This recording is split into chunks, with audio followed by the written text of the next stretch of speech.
प्यारे बच्चों, आज हम सभी लोग छंद पढ़ेंगे। तो पहले यह जानेंगे कि छंद किसे कहते हैं। तो ध्यान देंगे, जिस रचनाओं में मात्राओं एवं वर्णों की विशेष व्यवस्था होती है, संगीतात्मकता,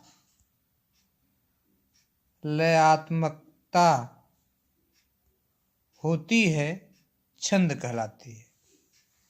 इसको फिर से देख लेंगे।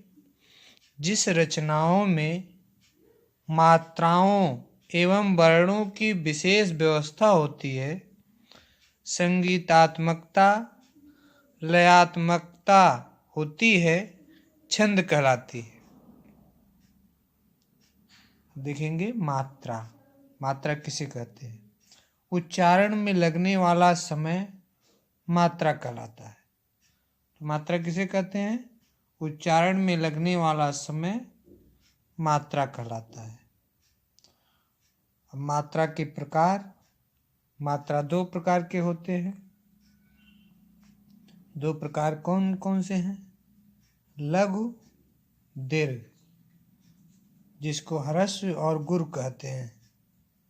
इसका चिन्ह भी जानेंगे।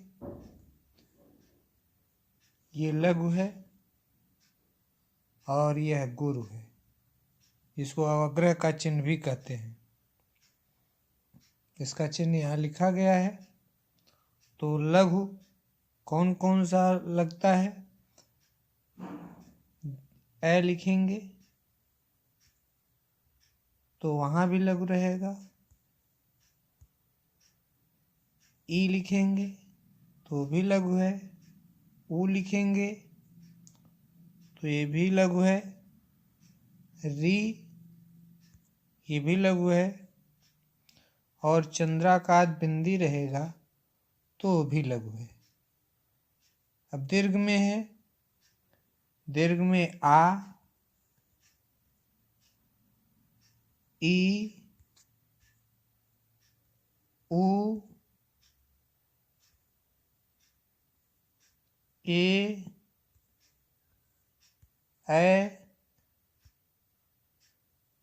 ओ, औ, अंग, अह, ये दीर्घ हैं।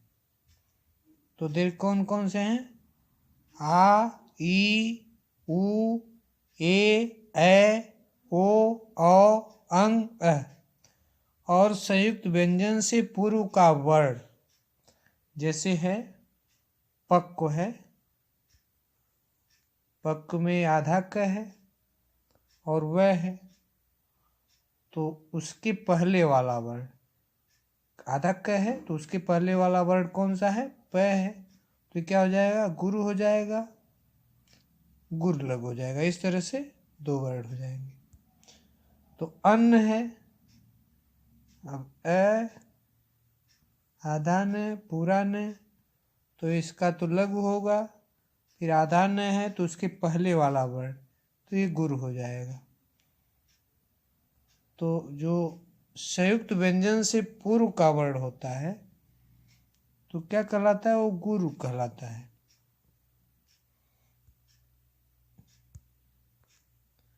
अब इसके बाद देखेंगे यथ, जिसको विराम भी कहते हैं।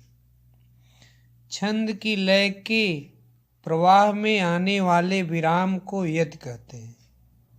तो यथ किसे कहते हैं? छंद की लय के प्रवाह में आने वाले विराम को यथ कहते हैं।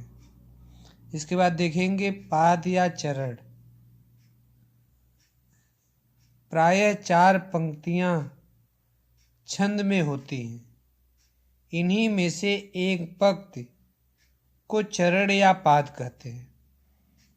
तो 4 चरण होते हैं, 4 पंक्तियां होती हैं। तो प्रत्येक चरण को, जो प्रत्येक पंक्ति होती है, उसको चरण या पाद कहते हैं। देखिए, समचरण है। समचरण किसे कहते हैं? दूसरा व चौथा पंक्ति समचरण है। विषम चरण क्या है? पहला और तीसरा पंक्ति जो होती है उसको विषम चरण कहते हैं। अब देखेंगे छंद के प्रकार। तो छंद के 3 प्रकार हैं। पहला है वार्णिक छंद, दूसरा मात्रिक छंद, तीसरा मुक्त छंद। वार्णिक छंद किसे कहते हैं? जिसमें वर्णों की निश्चित संख्या की गणना हो, वो वार्णिक छंद है। और मात्रिक छंद क्या है? जिसमें मात्रा की संख्या निर्धारित हो, वह मात्रिक छंद है। मुक्त छंद कोई बाध्यता नहीं होती है। जिसमें कोई बाध्यता न हो वह मुक्त छंद है। अब देखेंगे सोरठा। तो दोहा का उल्टा होता है। इसमें प्रथम व तृतीय चरण में 11-11 मात्राएं एवं द्वितीय व चतुर्थ चरण में 13-13 मात्राएं होती हैं। फिर से इसको एक बार देख लेंगे। यह दोहे का उल्टा होता है। इसमें प्रथम व तृतीय चरण में 11-11 मात्राएं एवं द्वितीय व चतुर्थ चरण में 13-13 मात्राएं होती हैं। इसका उदाहरण देखेंगे। जो सुमिरत सिद्धि होय, गणनायक करिबर बदन, करहु अनुग्रह सोय, शुद्धि रास शुभ गुण सदन। तो इसमें मात्राएं लगाई गई हैं, ध्यान से इसको देखेंगे। जो है तो जो गुरु है ओ का मात्रा है। उसके बाद सु है तो छोटा उ है इसलिए लघु है। मैं पर छोटी मात्रा है तो यहाँ भी लघु है। र भी खाली है इसलिए ये भी लघु है, त भी लघु है। सी छोटी ई का मात्रा है, ये भी लघु है। ध पर छोटी मात्रा है इसलिए यह भी लघु है। ओ का मात्रा है तो गुरु हो गया है। ई है, छोटी ई है इसलिए लघु है। तो इस तरह से इसको ध्यान से आप लोग देख लेंगे। इसके बाद देखेंगे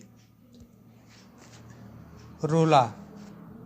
इसका लक्षण देख लीजिए।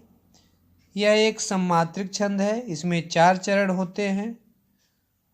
प्रत्येक चरण में 24-24 मात्राएं होती हैं। 11 और 13 मात्राओं पर यति होती है। फिर से इसको एक बार देख लेंगे। यह एक सममात्रिक छंद है। इसमें 4 चरण होते हैं। प्रत्येक चरण में 24-24 मात्राएं होती हैं। 11 और 13 मात्राओं पर यति होती है। इसका उदाहरण देखेंगे।